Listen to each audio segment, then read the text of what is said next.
Hi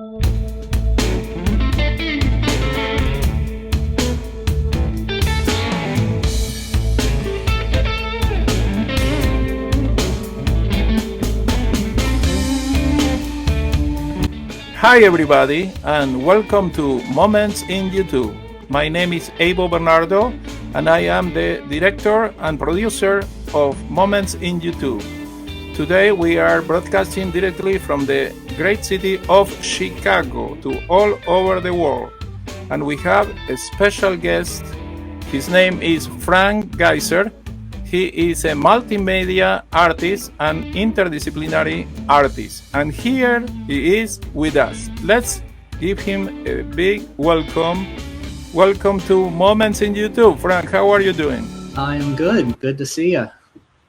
Well, that's great. That's great. I am glad to see you because, this is the show that broadcasts special events and a special artists because people need to know more about art. We live in a world where the culture is very important, and you are bringing something special to the show. You are an innovator and at the same time an artist that is ahead the time. Why? Because you are talking about multimedia. Multimedia is today, but it's the future. Can you tell us more about what does it mean to be a multimedia artist? Yeah, I'd like to just say I'm sort of all over the place. I got my undergraduate degree in painting and photography. And sort of like, since the time I was very young, I started taking painting and drawing classes when I was 13 years old. And over time, it's been kind of more difficult to say things just with painting that I want to say as an artist. I feel like there's a lot of questions in the time that we live right now. And I think that it's important to approach art from a lot of different ways. If you go to one of my art shows, there'll be maybe some drawing or painting, but it'll be photographs and installations and sculpture and sort of light-based work and electronics. And I don't know, I wear many hats as an artist. And I feel like it's important to kind of approach my subject matter from as many different directions as I can. Sounds great. And can you describe your art practice and what is your artwork about? So I would say that in general, like my common theme that connects everything that I've done is this focus on contemplation and stillness, this sort of, time to think, sort of inviting the audience to slow down in a gallery space and experience the artwork in their own time. And I do care about that word experience. Like I don't just want my artwork to be imagery on a wall. I want it to move and shift and sort of create this moment of connection with my audience.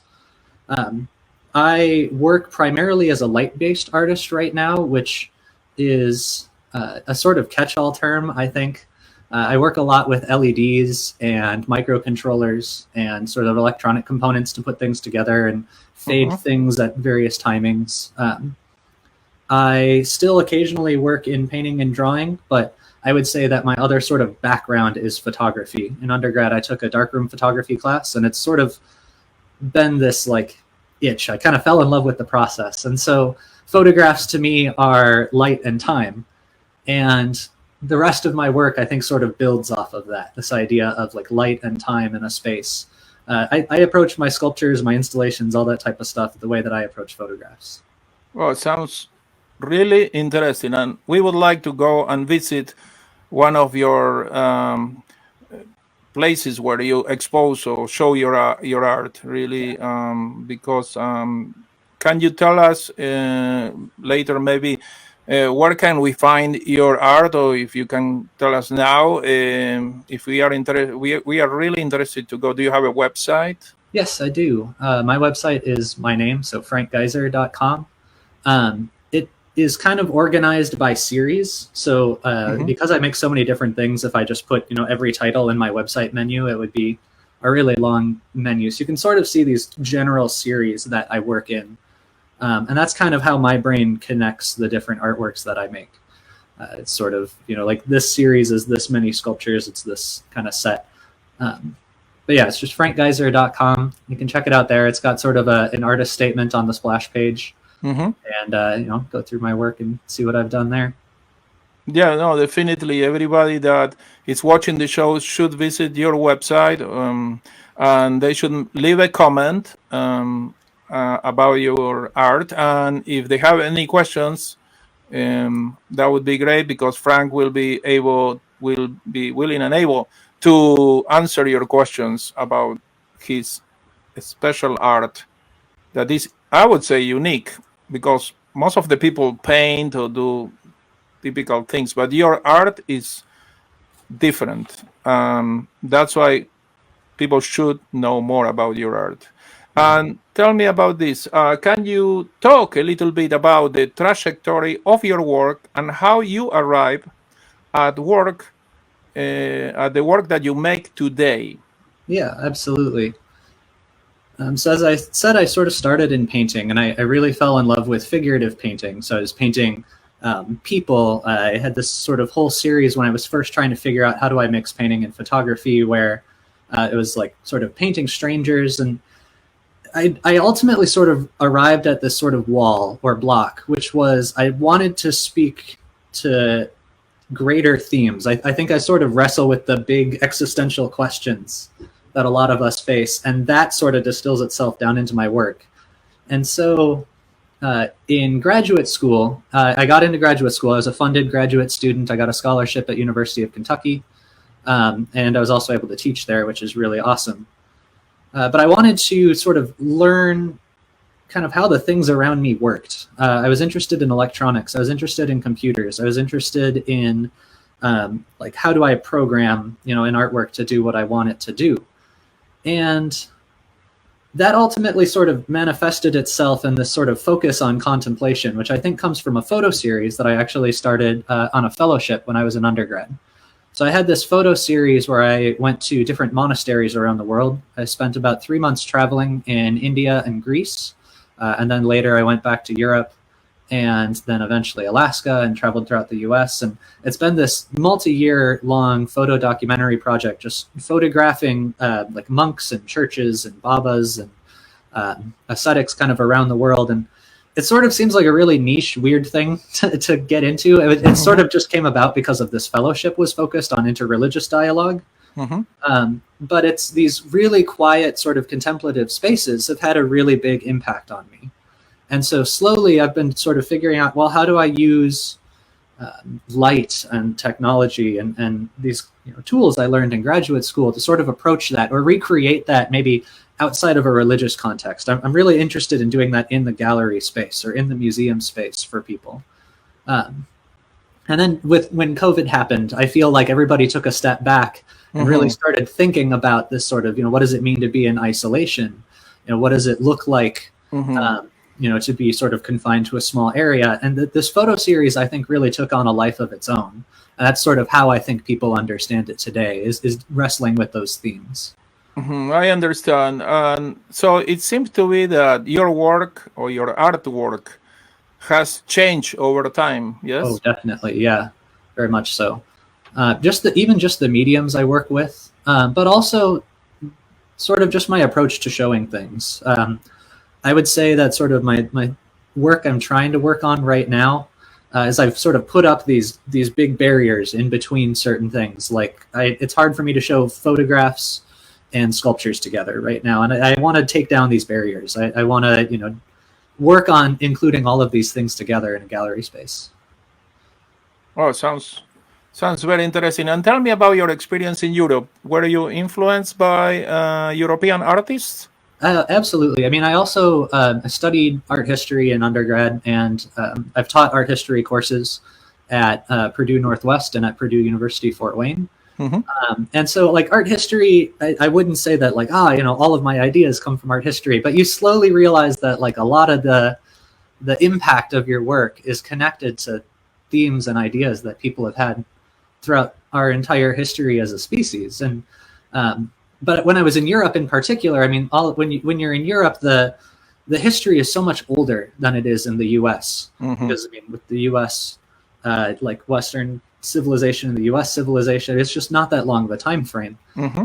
So 200 years old is a really long time in the U.S., but it's not really that long in Europe in a lot of Not places. too much over there. I think it's sort of fascinating just on an art history standpoint, the way that affects people. But it was also fantastic because I think that I was able to have a little bit more personal connection to these places that I visited. I've been to Italy 3 or 4 times now.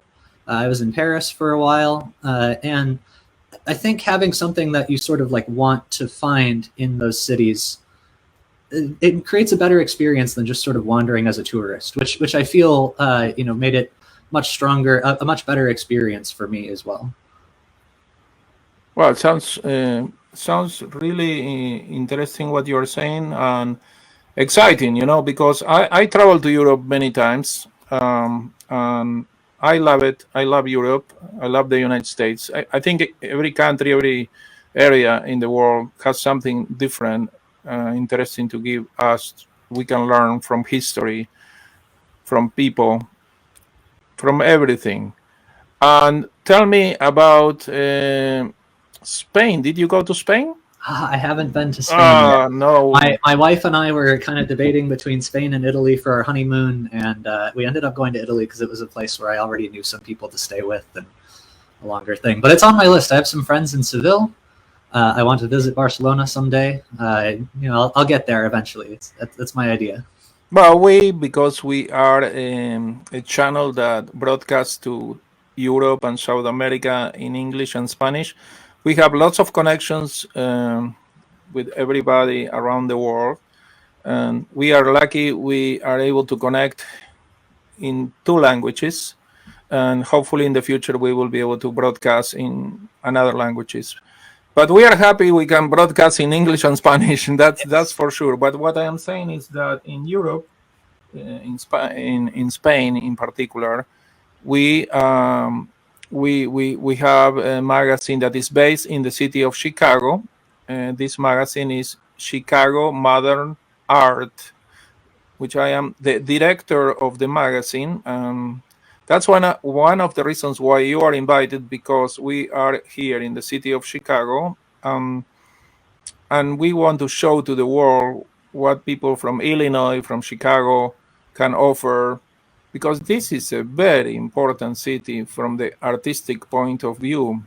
Tell me about you, Frank. Where were you born? I was born in Milwaukee, Wisconsin. Okay. And then I went to undergrad in Cincinnati, Ohio, and then graduate school in Lexington, Kentucky.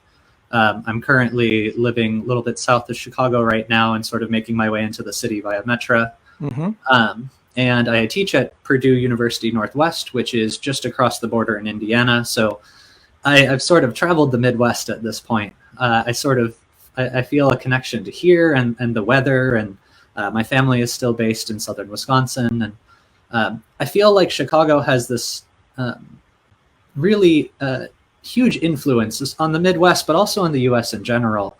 It's this sort of connecting tissue between a lot of different places just due to its location. And there's such a strong art scene here as well. So I think that was one of the reasons when my wife and I were looking at, we're fairly recent transplants to the area, but we really wanted to be near Chicago and near the city and sort of able to make our home and our life around that. It's a good choice.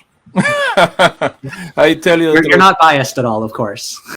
Well, I live in Chicago, but I'm sorry. At one point in my life, when I was younger, maybe your age, I convinced my wife to move to Miami, Delray Beach, Boca Raton area, and we moved over there for 3 years. And after 3 years, we came back. We came back to Chicago. Well, of course, she's Polish, and I'm Polish descendant, Argentinian born. But what I'm saying is that Chicago has a lot to offer, from different communities, variety of people, different point of views that people have. At the same time, they have different type of food, because here you can find food from the Greek neighborhood, from the Chinese neighborhood, Mexican neighborhood. So, and I think all that has to influence the art. That's why we have great art in this particular area of the United States of America, the Midwest. Do you agree with that? Yeah, absolutely. I would say that from an art history standpoint, for a long time, people sort of saw the Midwest as being part of an art movement called regionalism. And I think that we're finally able to sort of escape that. I don't think that Midwest artists are making art that's connected to the experience of the Midwest and this little bubble of people in the US. I think that there's international quality art coming out of Chicago. And I mean, there's such fantastic names. I mean, the Astor Gates is such a big community presence and such. And I just think that it's sort of an exciting time to be a part of the art scene here. Making my way into the city to see all the excellent art shows that have happened. Expo Chicago's gotten so much bigger. Just all sorts of very cool things happening. Yeah, I particularly visited all the museums Yes. in Chicago. I went to all the museums, all of them. And I continuously go and visit the museums because as an art director for this magazine, Chicago Modern Art, I want to know more and more about art. And it's very important to not only meet the artists, but at the same time, know more about what the artist is talking about. I am very interested in what you do. So tell me, how do you inspire? Yeah, what inspires you to make your artwork, Frank? I would say that my inspirations are generally very small and mundane things that sort of get abstracted through my installations. I made an entire series in Fort Wayne, Indiana, when I was living there, focused around sort of the experience of different seasons and sort of moments. Like for driving into the work, there was a little radio towers with blinking red lights while the sun rose, and sort of abstracting that into its own sort of form of sculpture and installation became this work that ultimately was titled Sunrise Sine Wave, which is a work that I'm actually working on remaking at the moment, sort of on a bigger, larger scale. I'm excited about it in the long term, but it doesn't seem at first like an important moment. I mean, it's driving into work and those radio towers are blinking all the time, right? Mm-hmm. It's this sort of confluence of different events that come together and into this sort of quiet or serene moment. And I want to bring that into the gallery and share it with other people. I would say that my artwork is focused on an intense preoccupation on these little moments, right? I want to focus on them and highlight them and just sort of share this general appreciation for being alive, experiencing these little things. I'm also working on a series right now that's sort of exploring personal history and traumas. I had a lot of anxiety when I was little and had these sort of frequent panic attacks. And so for me, I think analyzing this sort of focus on contemplative and quiet spaces also became a space where I could sort of retreat from that and have this sort of moment to myself in the gallery. And it's become sort of just important to me to create that experience, to not be sort of too upfront. I'm not trying to shock people as they walk in the gallery, maybe impress them, but I'm trying to sort of come at it from this really subtle angle where you grow with the work. I would say I'm also very inspired by sort of the materials of photography and materials that have this sort of encoded trauma to them. I work a lot with things like broken glass or dried plants, or for photographic materials, I work a lot with slide film, right? Like the slide's not something that you see a lot anymore, but the material itself is fascinating to me, especially as it ages and it becomes expired and all these color shifts happen. I'm just sort of interested in this process of, this is a physical material back in the film days that's set for recording light and set for recording time. And so I see a lot of connections with just the way that those materials speak to greater themes and the way that what I'm attempting to do with my artwork. Well, that's something that I never heard about it, and I really like what you are saying. It means it's interesting, very interesting to hear and to learn from what you are saying about these materials, that they are kind of making some connections between the material and some experiences, Yeah, you know? absolutely. And I think that those experiences are light in a lot of ways. I mean, it's what we're seeing. It's how things are recorded. Um, we live in a world that's so imagery based right now. I mean, even what we're doing here is a screen where, you know, I have my screen, you have yours, and it's this imagery that's being broadcast back and forth. I also work a lot with materials like fiber optic cable and copper that are connected to communication. And I think that the sort of combination of all of these materials, we start to see a direction that guides a lot of kind of the different ways that I work as an artist. And I want to like intermix these things. I want to complicate them, right? Like I have a sculpture that's called A Chair for Both of Us, even if you aren't here to sit in yours, and it's two fiber optic chairs that fade back and forth, Okay. according to a script that I wrote. And I'm really interested in this idea of maybe loneliness, but also connection that happens when we're talking to people through a screen and using modern technologies that we now have access to. I also think that's also a little bit of a holdover from COVID, sort of seeping its way back into my work. But I'm really interested in like how on one hand people seem to think that these are making us lonely, and on the other hand, it's making it easier to talk to people than it ever has. And I think that dichotomy is very fascinating. Yeah, no, I agree with you. And I was listening to a psychologist a couple days ago talking about the benefits and the problems that the new technology can bring to us. Um, it's affecting younger people that they are connected more with the iPhones and all this technology in many ways.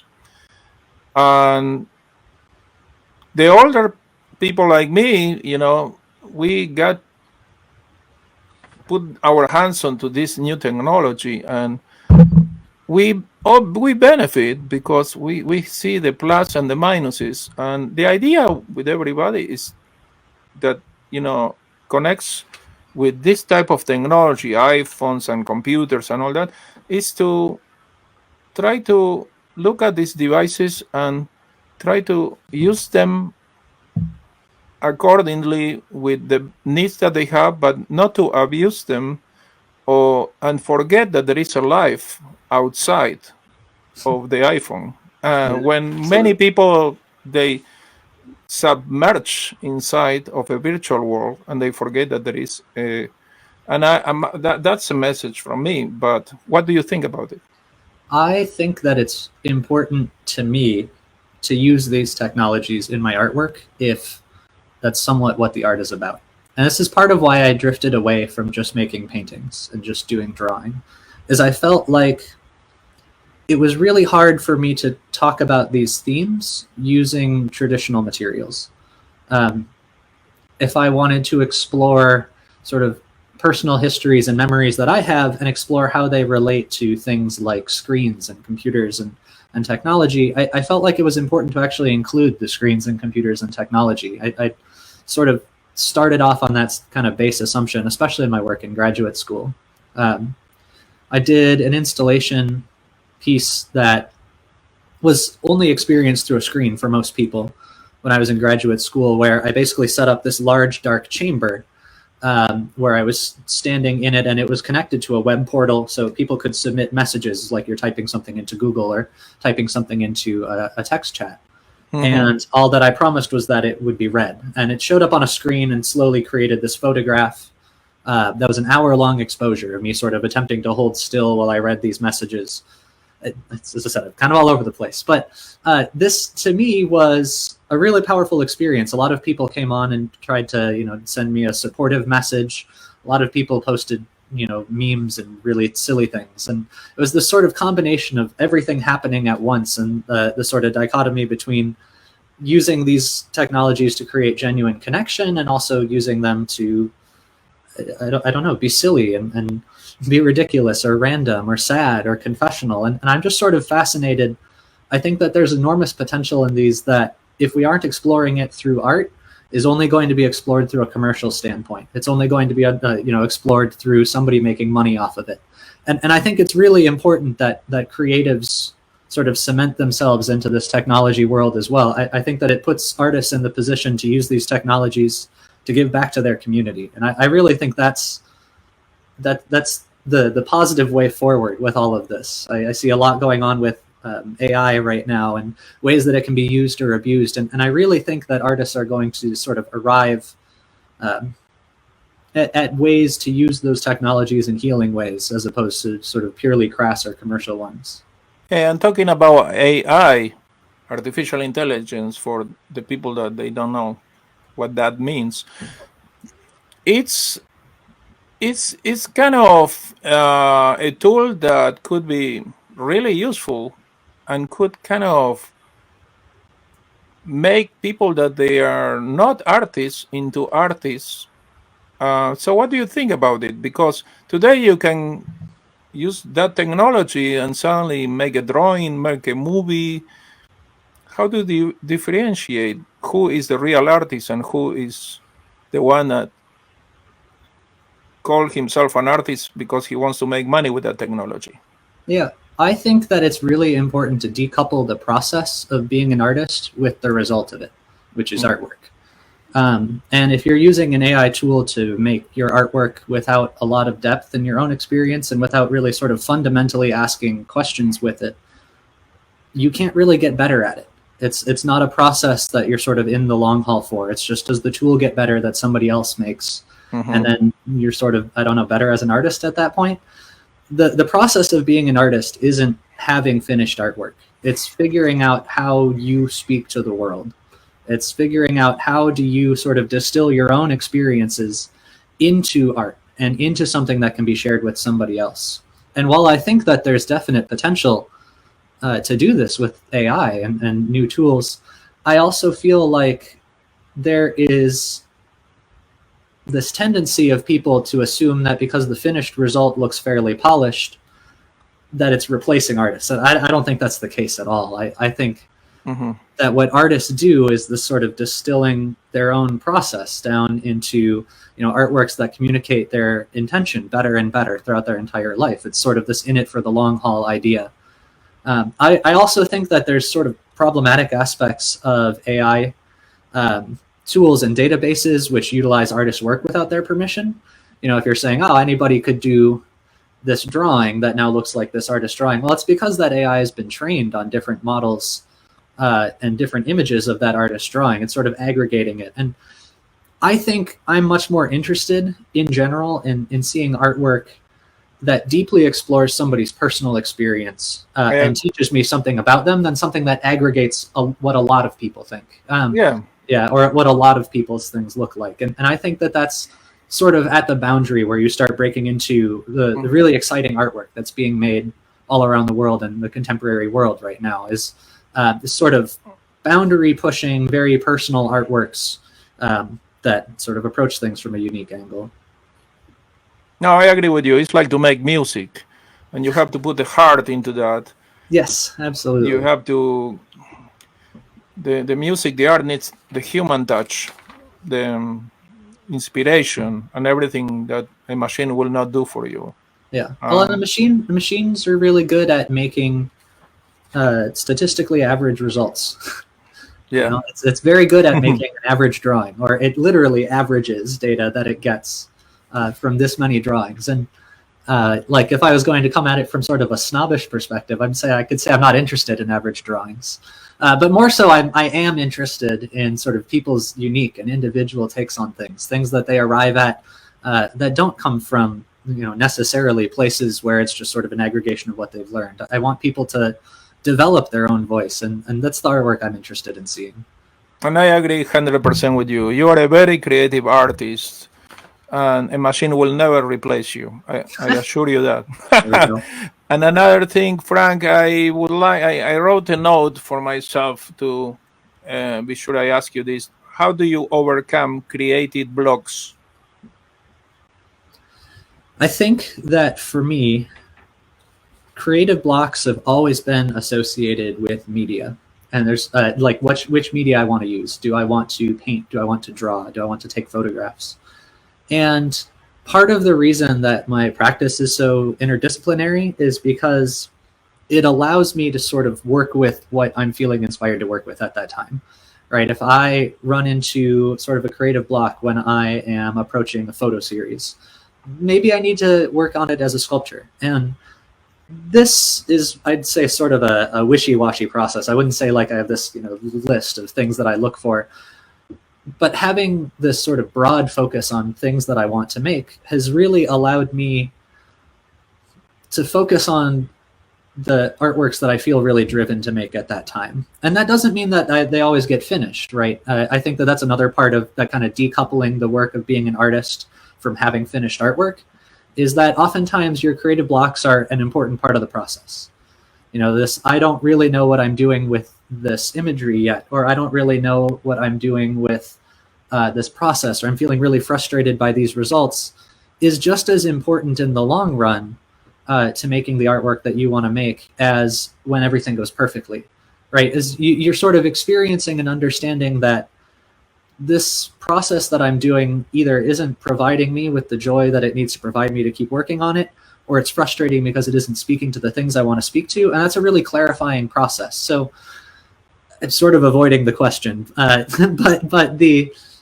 I see the creative blocks as sort of a part of the process. I will say that I also keep a pretty extensive archive of all of the photographs I've taken.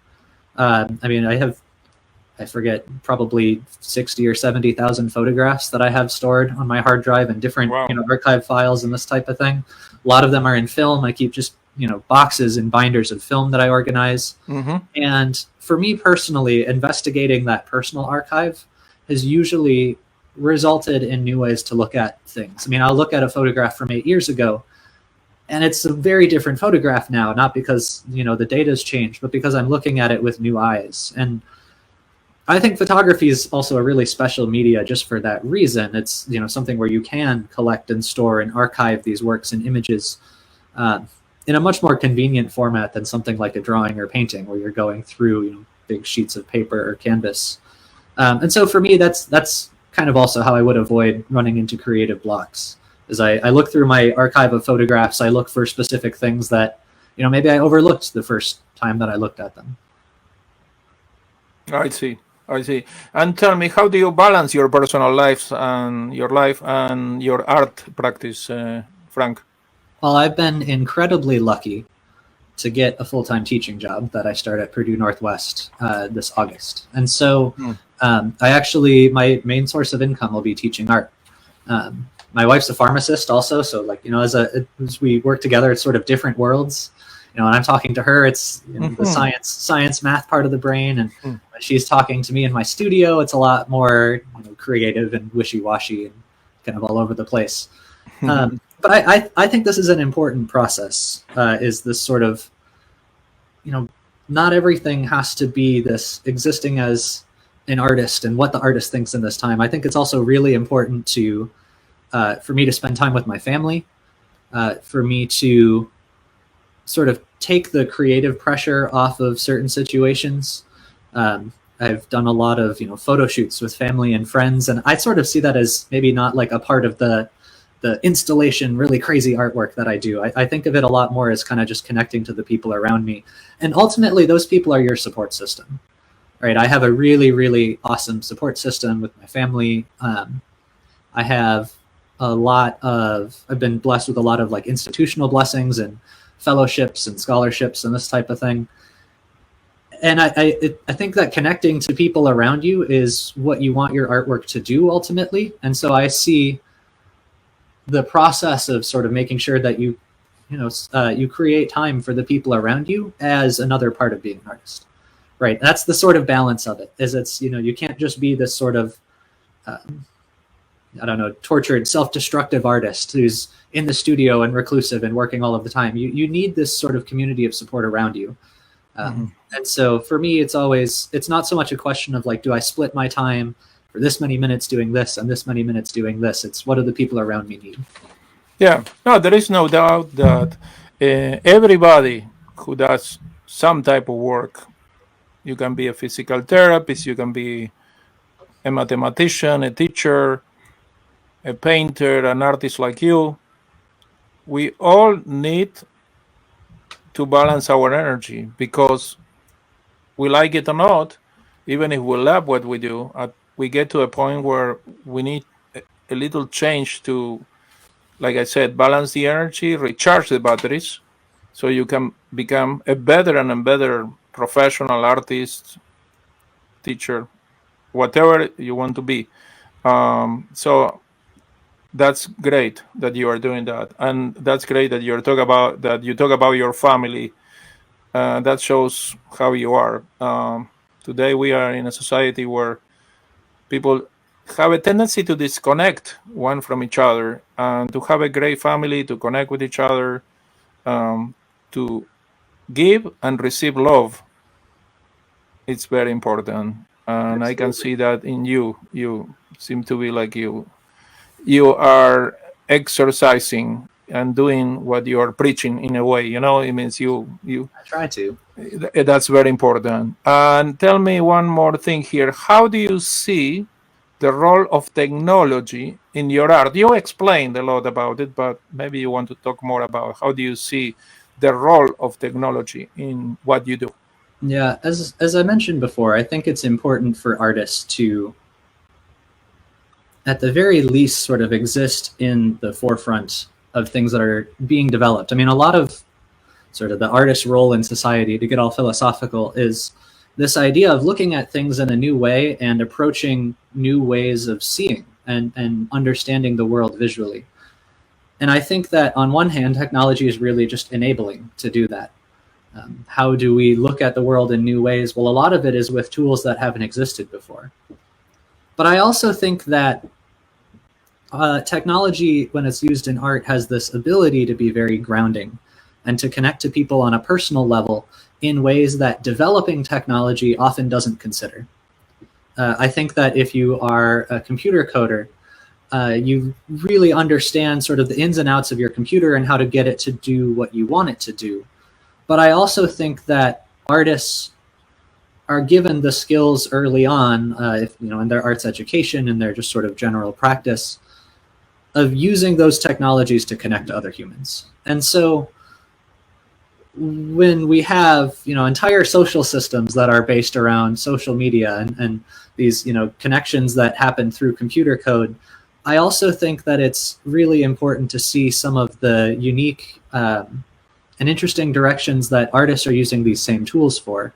I mean, I think that there's a double-edged sword with most technology, and as being the optimist that I am, I like to think that this sort of freedom of creative expression that you'll see in art is, in general, a very sort of good addition to the way that technologies are being used and developed. Like just being able to see what people can do with them beyond a commercial standpoint, I think is especially important.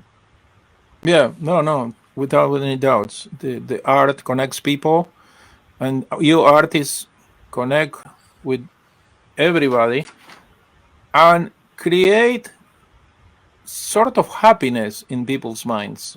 It's like a musician. Yeah, Um, I think that the most important thing that your art can offer to you as an artist is mhm, joy. I like joy. Joy is the fundamental unit, if you will, mhm. of what we're doing.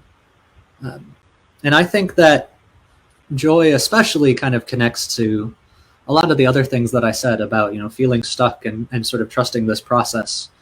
Um, I find a lot of joy in sort of working on my art and developing it, but I also find a lot of joy in sharing it and showing it and seeing if those connections happen. And even if they don't, I still I still would be doing what I'm doing if I never received another accolade for it in my life. I feel like the sort of success of what I'm doing is decoupled from why I'm doing it, and that's always been really important to me. Sounds great. Here I have another question. What are some future directions you would like to go with your artwork? What is I your plan? What are your projects for yeah, the future? as I said, I'm sort of working on this series right now. It's mostly photographs, but I have a whole I sort of keep like notes and Word documents and all this type of stuff on just possible shows to fit together. I'm really hoping to create some bigger installations in the near future, sending out a lot of kind of just like general inquiries and applications and that type of thing to sort of remake a lot of my graduate work at a bigger scale and somewhere where it can exist for a while. But I also wanted to sort of start new directions. I'm working on this series that's currently unreleased. It's called Where Words Are Scarce. And it comes from a line in Shakespeare, but it's more or less kind of understanding life and death and how they go together, or maybe not understanding it is probably a better way to say it. Mm-hmm. Right. And sort of approaching this as, kind of thinking long term about, investigating what do I personally believe about these things, and investigating what do I, how do I want to speak as an author and how don't I? And then also relating that back to childhood memories that I've had, sort of personal things that I've seen that have stuck with me. And so I have this sort of series that started off as a series of just dead things. It was, a series of an ibex head that's mounted on a wall, or like a dead Luna moth, or this type of thing. And I realized it was too morbid. I didn't want to just make this really, really morbid artwork. And so I also want to celebrate this process of sort of life and becoming. It's in a weird way is connecting back to a lot of my undergraduate work. I had a thesis titled "It's Never Finished," and it was this idea that we're always working on and becoming something, right? And what we are currently is different from day to day, and that means that inherently we're all in this sort of constant state of change. Who we are is not a fixed point, and I think that's going to be the general theme that connects a lot of different things that I plan on doing in the next couple of years. I understand. What would be your advice to a young artist, or somebody that wants to be an artist and feels that has the talent and wants to get to the point where you are right now? Well, where I am right now as a teacher, I have sort of specific advice, which is you're going to need your master's to teach college. Although there's a huge shortage of like high school and middle school art teachers as well. But as an artist, I would say that I don't know if I have a lot of unique advice. I think it's making the work that you want to make is the most important thing you can do. And oftentimes that's going to mean slowing down and doing things that are more like personally sustainable to you than it is to work as hard as you can and burn out. If you want to be an artist, you're in it for the long haul. You're in it for 30, 40 years from now, as well as what you're doing now. And so I think it's important to maybe sort of dismantle this idea of like the young self-destructive artist, this idea of the tortured soul and this type of thing. I think that, there's a lot of beauty that comes out of hardships in artist life, but I also I don't know if you need to take a job to sustain yourself and work on your art whenever you can. I mean, that's if it allows you to keep making art, that's the most important thing, right? And I think that we have to understand that the art world as it is a lot of different things, right? The secondary market where you see paintings sell for millions at Christie's isn't the art world that you live in.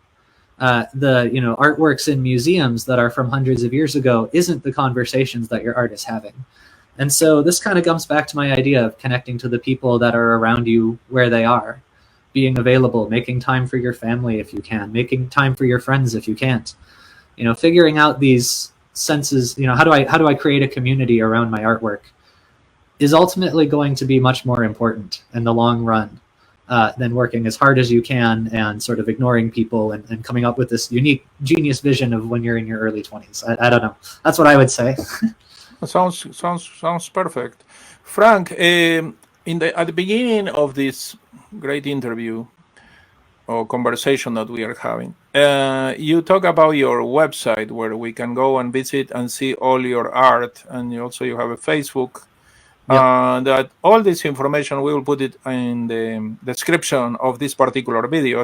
So we invite everybody to visit the description of our video and leave all the comments to Frank. And don't forget to subscribe to our channel, because this is a channel that supports artists around the world from wherever they come, any country, any language.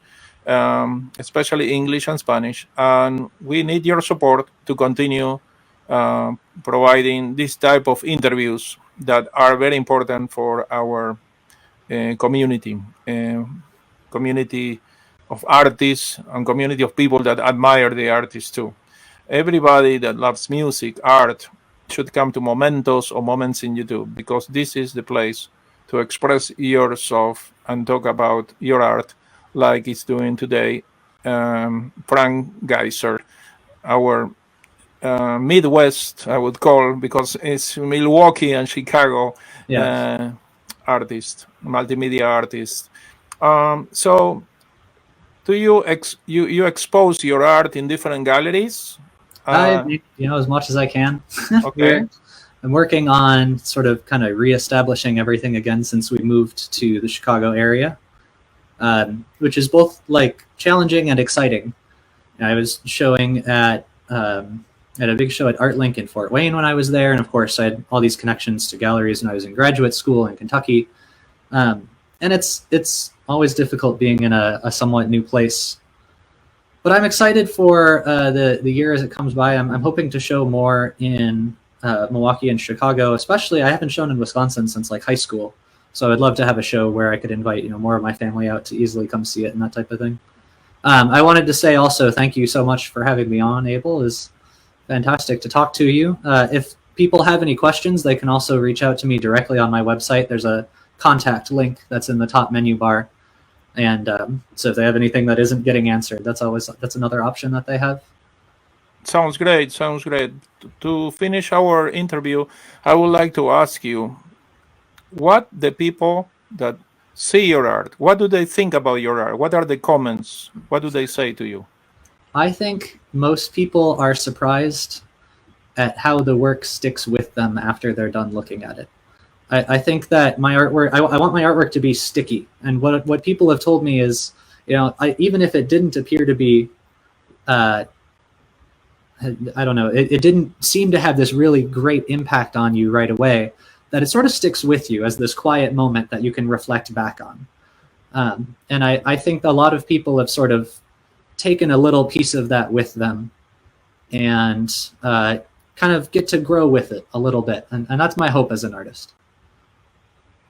Perfect. Frank, I really would like and want to congratulate you and thank you so much for being today with us in our show, Moments in YouTube. In Spanish, it's Momentos in YouTube, which is pretty similar. And thank you for sharing today all this information that for us, for our audience, is unique. You are a unique artist, and we thank you so much, and we would like to wish you all the best. You are a young artist, and you have a lot to offer. And we will be looking forward to see more and more of your art. And you will always be invited to our show and to talk with us about your new expos and presentations. And one of these days we are going to go and visit you in person. Nice. Because we like the human touch. We like to meet people in person. I think it's important. And see your art, see and touch your art, and feel it, and see and try to understand it more and more. So I thank you again, and that's it. You have any questions for us or anything that you would like to say? No, I just want to reiterate that I'm grateful for the interview, and it's been a fantastic conversation. Wonderful. Thank you very much, Frank. So I will make a final announcement to our audience, and we will see each other in the future. Back to the future. Alrighty. All right, everybody. Thank you so much for being with us today in our show, Moments in YouTube, Momentos en YouTube. Today we had the opportunity to talk with Frank Geiser from Milwaukee that lives near Chicago now, and he's an amazing artist. We learned a lot about him. He makes an amazing art, and he's having an amazing career as an artist. If you have any questions for Frank Geiser, please leave a message for him, and he will be able to answer all the questions to you. This has been an amazing show, and thank you so much for being here with us. This has been Moments in YouTube. Have a great day.